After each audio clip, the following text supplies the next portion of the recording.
तो फ्रेंड्स, आज हम क्रिस्टोफर मेयर की बुक 100 बैगर से कुछ बहुत इंपॉर्टेंट लेसन सीखेंगे। और सबसे पहले हम ये समझते हैं कि 100 बैगर होता क्या है। तो पीटर लिंच, जो एक सक्सेसफुल म्यूचुअल फंड मैनेजर रह चुके हैं, उन्होंने बैगर वर्ड को इंट्रोड्यूस किया है।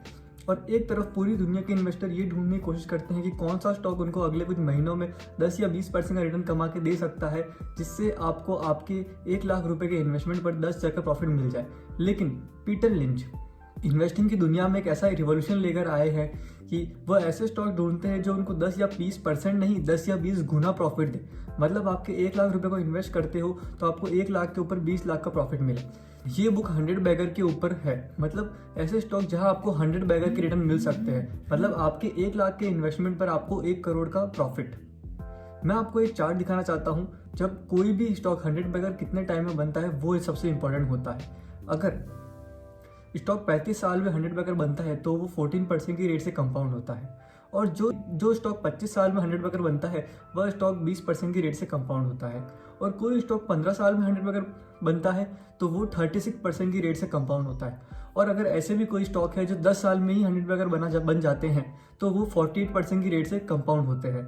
मैं आपको 2 ऐसे स्टॉक का एग्जांपल देना चाहता हूं जो पास्ट में 100 बैगर बन चुके हैं। ये कोई स्टॉक रिकमेंडेशन वीडियो नहीं है, ये सिर्फ एक एजुकेशन पर्पस के लिए है।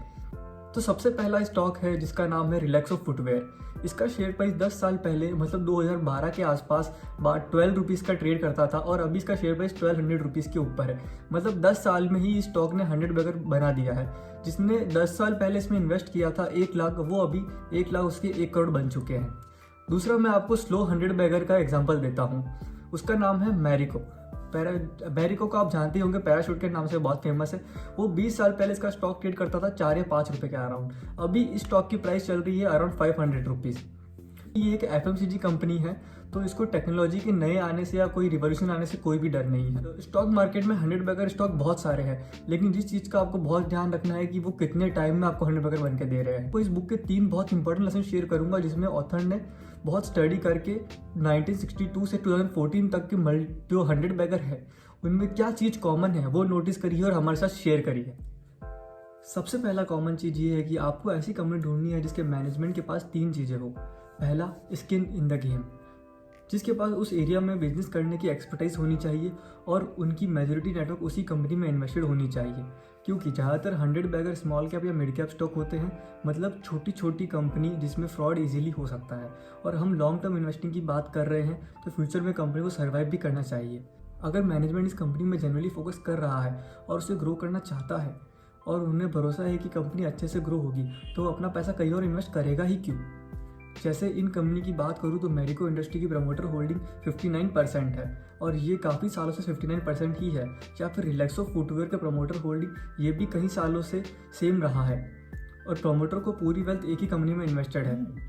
दूसरा सबसे इंपॉर्टेंट लेसन, आपको ऐसी कंपनी ढूंढनी है जिसके पास ग्रोथ के लिए बहुत अच्छा स्कोप होना चाहिए। इसका मतलब ये नहीं आपको कोई हिडन स्टॉक ढूंढना है। हाई ग्रोइंग कंपनी का सबसे सिंपल डेफिनेशन ये होता है कि उनके पास री इन्वेस्ट अपॉर्चुनिटी होनी चाहिए।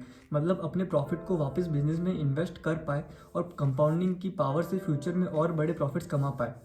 इसका भी मैं आप लोगों को एक सिंपल सा एग्जाम्पल देता हूँ। वॉरेन बफेट की कंपनी बर्कशायर हाथवे अभी तक 18,000 बैगर कमा चुकी है, मतलब 18 लाख % का रिटर्न। इस कंपनी की अमेजिंग ग्रोथ का सीक्रेट ये है कि वॉरेन बफेट को जब भी कोई एक्स्ट्रा कैश मिलता है तो उस कैश को हाई ग्रोइंग बिजनेस में री इन्वेस्ट करते हैं और उनके इन्वेस्टमेंट से उनको डिविडेंड मिलता है। तो वॉरेन बफेट उन सब कैश को यूज़ करते हैं और एक अच्छी कंपनी में इन्वेस्ट कर देते हैं। इसी वजह से वॉरेन बफेट की कंपनी कंपाउंडिंग की वजह से बहुत अच्छी ग्रोथ कर रही है। जैसे बहुत सारी बड़ी कंपनी के पास ग्रोथ का स्कोप नहीं होता है तो वो अननेसेसरी डाइवर्सिफिकेशन करने लग जाती है। जैसे एक एग्जांपल लेते हैं, अनिल अंबानी आज के 10 साल पहले देश के सबसे बड़े अमीर व्यक्ति थे, लेकिन उन्होंने अननेसेसरी डाइवर्सिफिकेशन करके पहले इतने सारे सेक्टर में इन्वेस्ट किया है कि उनको सही तरीके से मैनेज ही नहीं कर पाए और वो बैड डेट्स हो गए।